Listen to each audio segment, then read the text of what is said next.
Welcome back.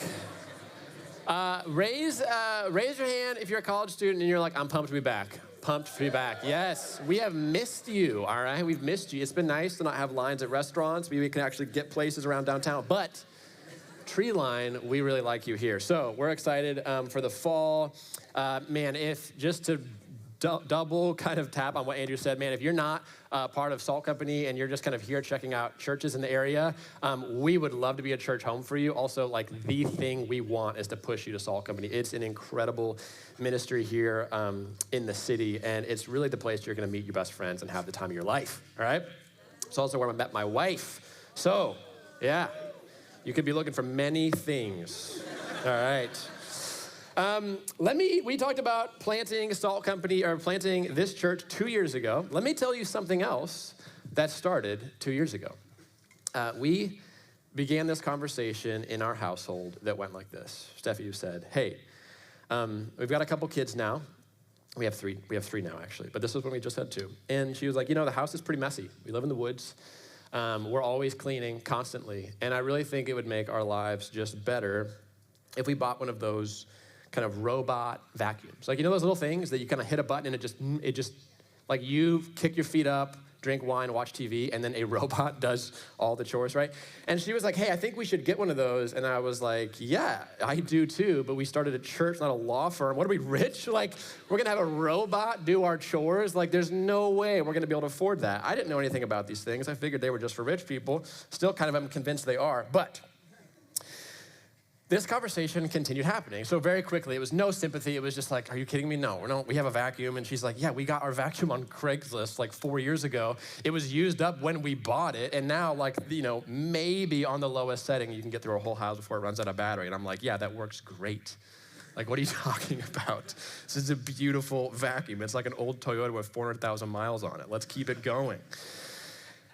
And so the conversation continued, and she keeps bringing up, I really think we need one of these. This would be so helpful, and I'm just continually like, look, no, we're just not gonna do it. And then one day we were at a garage sale, and this is the kind of store we go shopping at. And we're at a garage sale, and they're just like hucking free stuff on us. Like, here's all this old stuff for your kids. Just have it. And we're the kind of people that go to a garage sale and something's $5, and we're like, how about $4? Like, what do you think about that? So we find, just kind of sitting amongst everything in the electronics section, which is really the section you don't ever want to buy anything at a garage sale. Amen, right? It's like, anytime there's an electronics at a garage sale, it's like, run the opposite direction. But we see sitting there like a Generation 1 first model robot vacuum cleaner type thing.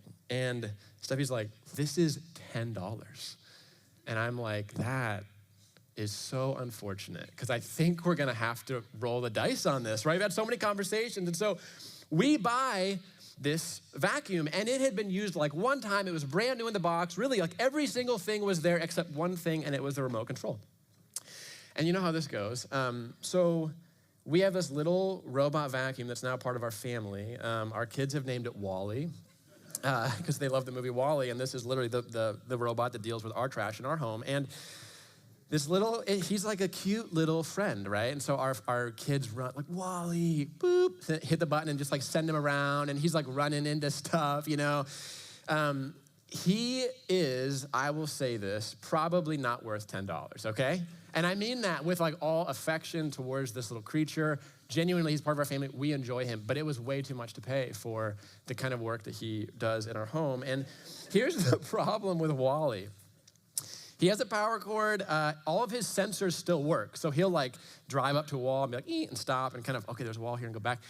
But we don't have the remote. And the remote is how you program like what the world looks like into their robot brain, right? So we have this little robot thing, and it still believes it is living inside a different house than the world it lives in. And so it's always trying to navigate a different blueprint, a different layout. And it's like, okay, there's stairs here. No, there's not stairs here. What's going on? And so this little robot lives a incredibly confused, tragic life. I think the most way I could describe him is he's just stressed out constantly, okay? Like, genuinely, like, other than a human, this is the most stressed out creature I've ever seen. It'd be like if there's a blind person and they've like learned their whole house, like they've become an expert at where things are laid out, and then you take that person and then at night you transfer them to a different house, and then they wake up and try to go about their life. Like it'd be very difficult. That's the experience of our robot. Every day it wakes up and it's like, I am here to do my job, and then immediately is incredibly confused. And so Wally has had a very hard existence. He's fallen downstairs. He's lived a life of confusion and trauma.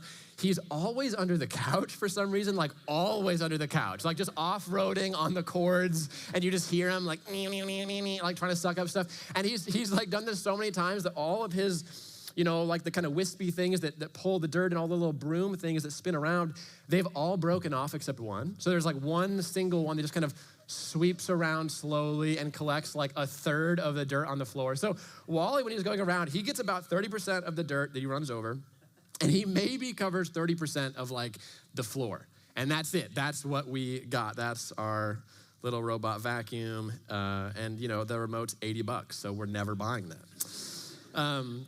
Here's Wally's problem. Wally's problem is that he has been programmed to navigate a different world than the one he actually lives in. He's been given a map of the world, and this map that's programmed into him does not match, or does not align with reality. And because of this, he has a very hard life. He's always getting stuck. He is often hurt. He is very often confused, and he seems stressed out. The path that he takes through life ends up leading him into situations that he shouldn't be in. Now, we're teaching through Genesis this fall, and Genesis is one of the most important books in the Bible. It's one of my favorite books in the Bible. I'm so excited to teach through the beginning 11 chapters. And the reason it's one of the most important books in the Bible is because it is the foundational document that answers the question, what is the world actually like? What is the world actually like? How is reality actually constructed? How are we to understand the world that we live in? And as human beings, honestly, we're a lot like this little robot. There's a picture that we have inside of us of the way things are. We have what some call a worldview. It's this set of ideas and beliefs and truths that we navigate the world by. And sometimes these are very thought out and articulated. Like you might be someone who's like, you've done some philosophy classes and you've kind of landed a plane of like, I think this is what I believe to be true about the world. But most of the time, these are just these intuitions that we have that sit below the surface. They are these assumptions that have been deeply formed in us through the messages and the stories of the culture that we grew up in. And everyone has a story about the way things are. And you have a story about the way things are. And each of us lives our lives according to this story. The question is whether the picture that we have of the world matches the world that we actually live in. And Genesis is a book of the Bible that is written to people who have grown up in a culture that has the wrong assumptions of the world. They have the wrong assumptions of the way the world works, the wrong assumptions of what it means to be human, wrong assumptions about God. And because their assumptions are wrong, it means that the path they end up taking through life is wrong. It's like they think they're headed somewhere that makes sense according to the world that they view it as, and they find themselves like headed off a set of stairs because it turns out that's not where the hallway is, right? That's like where you go to be lost. Genesis gives us the story of the way that the world is. And what's really interesting when you're reading good literature, the very first sentence is very important, right? Very important. And actually, if a good author, what they will do is the first sentence will be so pointed, so specific, that it will not only clue you into the main characters, but also clue you into like the central tension of the entire story. The first sentence is incredibly important, and the Bible begins with the most famous opening line in all of literature. Do you know it? Someone just say it if you know it. In the beginning, God created the heavens and the earth. This is Genesis 1:1. In the beginning, God created the heavens and the earth. And so today, as we kind of embark on this journey together, all fall, we're going to be looking at the first 11 chapters of Genesis. I want to honestly just stop at this first verse, because this is the first sentence of the greatest story ever told, and it's also the first sentence of the story that we are in. And the story tells us, it's interesting, the story of Genesis is the story that tells us who we are. It is the story that tells us what it means to be human. It's the story that tells us what we're doing here and really what matters for us as the readers, right? The Genesis is written to human beings, right? And the way it begins is by telling us that we are not the main character in the story. Right? Very first thing the Bible does is it goes, let me introduce you to the main character. And it's not you, it's God. The main character in the story of the Bible is the Creator, and we are not him. And it's interesting, the Bible's not subtle about this. Like, it's not subtle about it. Actually, this is like a truth that doesn't just kind of like slowly unfold over time. It's like from the very beginning, the Bible's like, boom, like I want you to see this. And it's not just like unfolding, it's like confronting us in Genesis. Genesis has 31 verses in the first chapter, and God is mentioned 35 times. It's like a crashing reality that is meant to confront us over and over and over again. We're faced with God's presence and his reality. And what's interesting, when rabbis are kind of teaching people the Torah, and you'd have someone stand up and would begin reading through the lines of Genesis, they would interrupt them halfway through. And so they'd be, in the beginning, God created the heaven, and they stop, go read it again. In the beginning, God created and stop, go back. And then in the beginning, God. And they're like, stop. That's it. Sit with that for a minute. They had this intuition that there is something we shouldn't move past quickly here. And the reason is because this idea that before anything else, God is, before anything else was, God was, in the beginning, God, this is the first and most central reality about our world. And so if you're someone who's trying to navigate the world and you're trying to walk through life, find a path through life, figure out how do I find peace, not anxiety? How do I find joy, not sadness? How do I navigate this world in a way that actually makes sense according to the world that I live in? The very first truth the Bible presents to you is this: you are not the center, God is. And so that's our first point. Very simple. God is not the center, or you are not the center, God is. And it's interesting, most theologians, they say that Genesis 1:1 more than anything is like a call to worship. When the Bible begins to teach us about our world and our story, the very first thing that we are told is that before there was anything, God was. And anything that is came about because of him.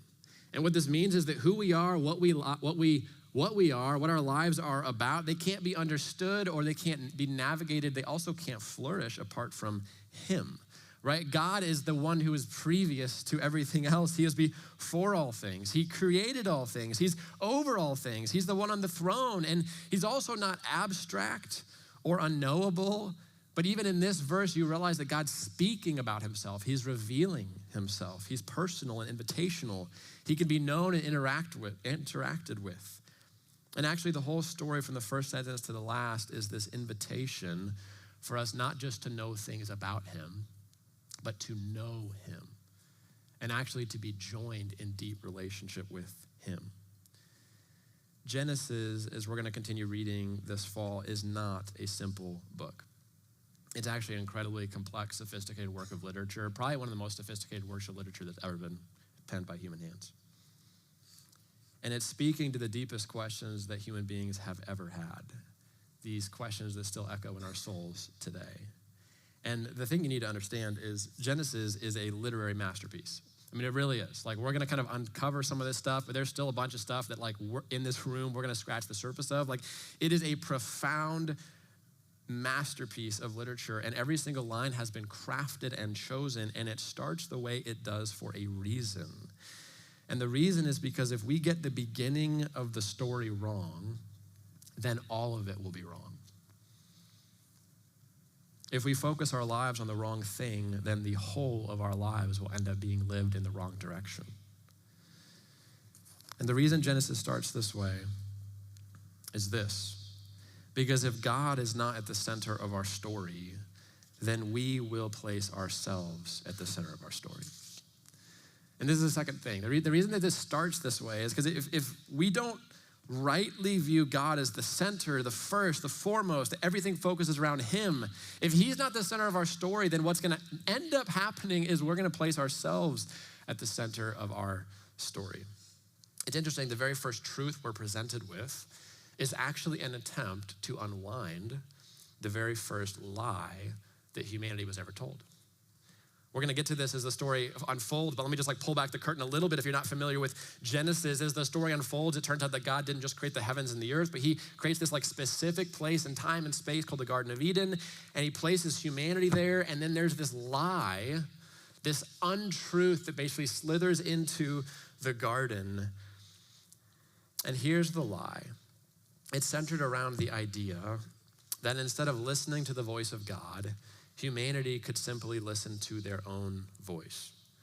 They could stop looking up and start looking inside, and they could determine good and evil for themselves. They could define their own destiny. They could define their own path to flourishing, and they could actually become, in a sense, the center of their story. And the lie they were told is if they do this, that they wouldn't die, they wouldn't find ruin, but actually they would find life. And literally they're told that they would become like God. This is the lie at the center of our story. And as the Bible unfolds, it's actually those who believe this lie, those who place themselves at the center of their story, where only God belongs, they are the ones who actually end up not just ruining themselves, but end up destroying the world. There's this great tension. You see the first verse, right? It's in the beginning, God, he's the central character, and he creates the heavens and the earth. And it turns out that there's this kind of really interesting thing happening because there's a central character and this central tension. And we find out that as humanity enters the story, they place themselves at the center of the universe, not God. That heaven and earth that God created, actually, when they do this, there's this rift that happens. And now heaven is up here and earth is down here, and humanity basically drags the world with it away from the Creator into darkness. There's this quote that I've been thinking about ever since I read it. It's by an author, Paul Tripp. It's in his book, Awe, and it's basically kind of talking about how the awe of God is meant to be the central thing about our lives. And this is what he says. It's really interesting. He says, forgetting the awesome and glorious one who made it all, and holds it all together by the sheer power of his magnificent will. He says, when we forget God, we will always insert ourselves into the center. This means, if we do this, if we forget about God and we insert ourselves into the center, this means that no story will be more important to me than my story. I will ask no bigger question than the question of how am I doing? I will have no bigger concern than my satisfaction and comfort, and I will ask life to serve me, to submit to my interest and deliver whatever I demand. And he says, this viewpoint will guarantee me a life of huge disappointment. Do any of you feel disappointed?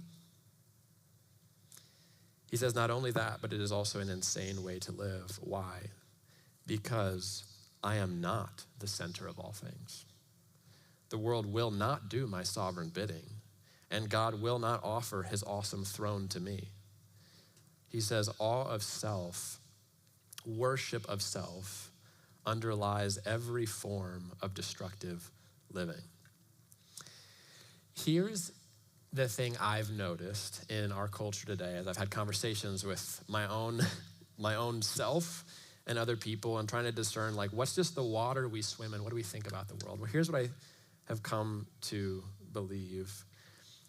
We think that it's possible to not have a vibrant relationship with God where we worship him as the center of all things and also not end up placing ourselves in the center.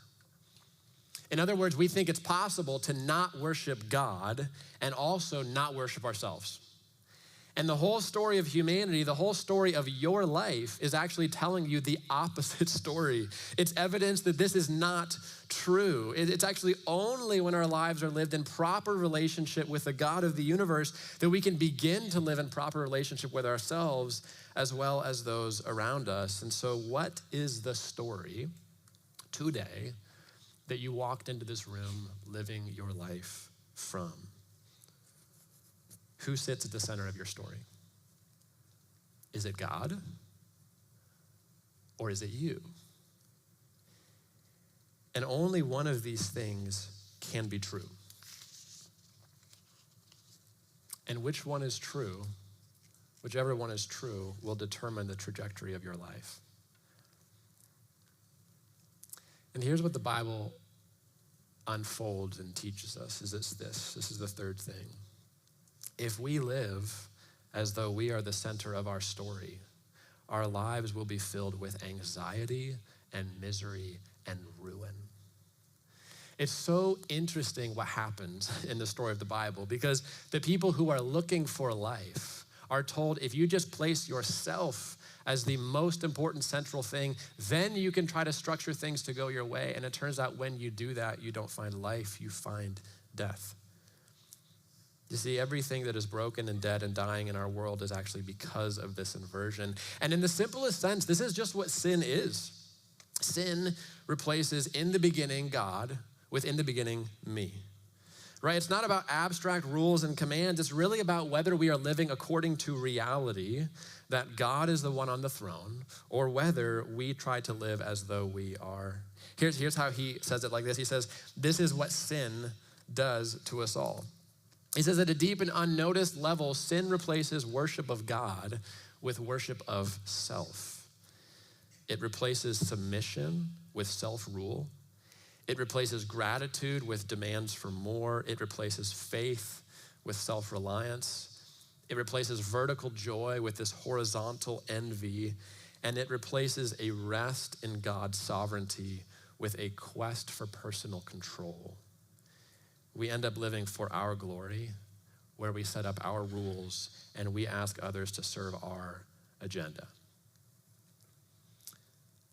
Let me ask this question. And I ask this in the most sympathetic way possible, because I have experienced these things as well. How is your life going? Like, honestly and truly, how are things going for you? And I know there's a lot of you here who are freshmen. You made it into Michigan or whatever school you're at, and you're just like, I'm starting the best years of my life. Like, I'm here. I've made it, right? But genuinely, I want you to kind of really look at over the course of your life, how is it going? Do you find your life marked by peace and joy and love and patience and kindness and goodness and gentleness and self-control? Are these the way you define the experience of your life? It's interesting, later in the New Testament, the Bible is going to call these things the fruits of the Spirit. It's like these are the experience, like the marks of someone who's living with God as the center of their lives. Or rather, do we find that we often feel like our lives are chaotic, they're hectic, they're busy, they're frustrated, we feel anxious, envious. Sometimes we're not gentle, we're harsh. We wish that we were able to be more of the person we knew we wanted to be. You see, when you forget, or whether you just live disconnected from the one who's seated on the throne, you have no choice but to get on it yourself. Because this is the world we live in. There is a throne. There is someone at the center of all of us. And when we disconnect ourselves from the one who's meant to be there, we have no choice but to take that spot ourselves. And it is a very difficult and heavy burden to try to sit on the throne and try to enact our purposes in a world that we have no control over. We talked about this a while ago, but there's a word for what we experience when we try to do this, and that word is anxiety. Do any of you experience anxiety? Here's how I would summarize this. I would just say, from the beginning of the Bible to the end, it talks about anxiety this way. Anxiety is the experience of people who have forgotten that God is on the throne and who are struggling to enact their own purposes in the world. And I really think this is true as I look out across generations of young people coming into university towns like this. There's this incredible anxiety. There's this nervousness, this question, am I gonna make it? Am I gonna be enough? Am I gonna get what I'm trying to get? There's this nervousness and fear that you walk into this room with. And here's what I think it is. I think the anxiety that the world is drowning in is simply the natural experience of someone who has lost connection with God and is trying to stand in place of him in their story. And it turns out this is a really heavy burden for our shoulders to carry. And here's what peace is. Peace is the experience of people who remember that God is on the throne. They're the people who are living their lives out of this reality that all of my life is unfolding according to the purposes of him, and his purposes for me are far better than my own. Here's the thing. I want you to, wherever you're at, whether you're kind of on this journey and you're like nodding along and you're like, yeah, I feel this. And maybe this is part of my problem. Maybe the reason I'm anxious or I struggle with these things is because I'm trying to make myself the center of my story. I need something bigger than me to kind of take over that I can live my life under. And maybe that's really what is going on. But here's the problem. Knowing that we are not the center of the story is not enough to get us to stop living as though we are. It's just not enough. And if you're like a self-aware person that's like tried to work on yourself a little bit, you've probably multiple times actually tried to remove yourself from the center of your life, right? Because you've realized like, man, when I live as though I am the main thing that matters, it's hard for me to have relationships. I end up hurting people around me. It's really hard for me to be married. It's really hard for me to enjoy my kids all the time when I make my life only about me. And so it's not as easy as just deciding, I'm gonna get off the center of my life. Most of the times you end up doing that and you have this like, okay, I'm tired of my ego and my pride wrecking everything. I'm gonna be humble. I'm gonna put others first. And you go like 4 days with that, right? And then you get on like, 23 North and you're driving up to your home and then someone cuts you off in traffic, right? And you're like, not anymore. I'm not living for myself anymore. What are you doing? You're wrecking my plans. Here's the question. I think if you're honest with yourself, you might be able to recognize the problem, and you might even be able to be so super honest and say, my problem is that I am at the center of my life, and it makes my life very difficult and hard. But here's the question. How can we actually remove ourselves from the center? Because if you've really ever tried, you find it's an incredibly difficult thing to do. And most of the progress that we make only lasts for a few days, and then we find ourselves back at the center again. What can pull us out of ourselves and into the real world? What can help us begin to live in the world as it really is?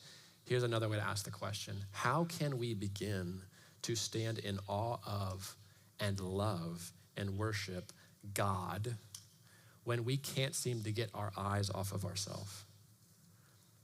The answer that the Bible is going to give in the course of the story is really amazing.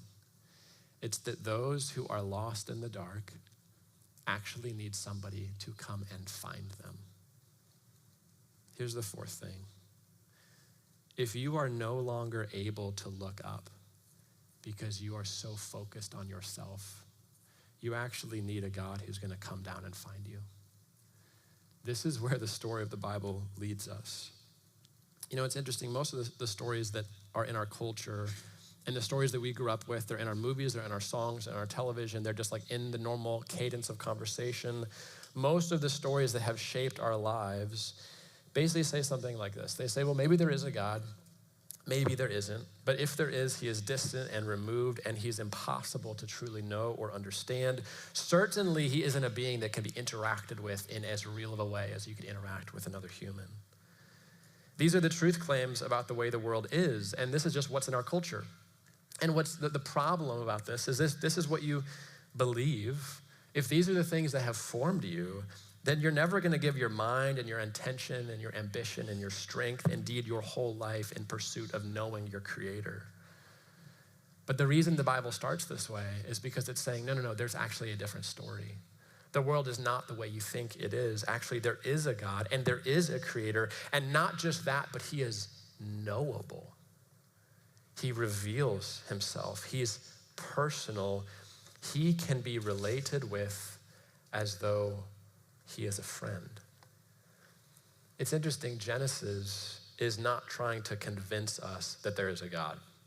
It's not the point of Genesis. I mean, all of human history, everyone has believed there's something that exists above and outside of them, something higher than them. It's really only the last 50 years there was this movement away from this, right? And just so that we're all clear, that movement is over.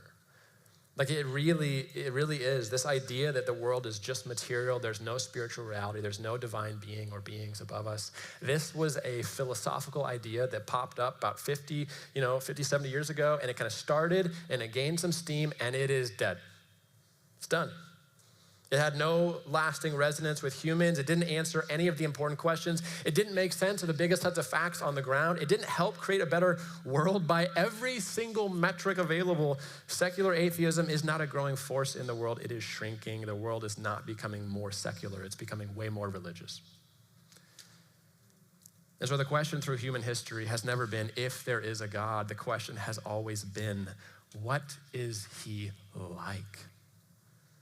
Can God actually be known? Can God actually be interacted with? On the deepest level, the question has always been, is there a way for the beauty that we experience of God in the world around us? Is there a way for God to actually transform us and make us new? See, the story of the Bible starts by giving us this central truth. In the beginning, God. And then as we continue reading through the story, it's going to basically end like this. In the end, Jesus.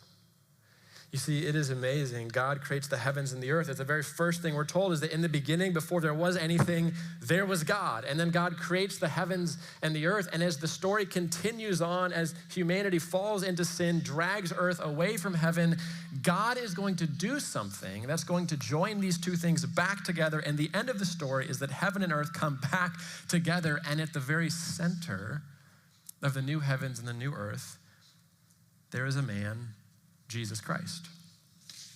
Before there was anything, God was, and in the end of all things, Jesus is. He is the one at the very center of the forever future. He is the one who has always been. He is the one who always will be. He is the one that all reality has and is and always will be centered on. The question is, are you living your life in the real world or not?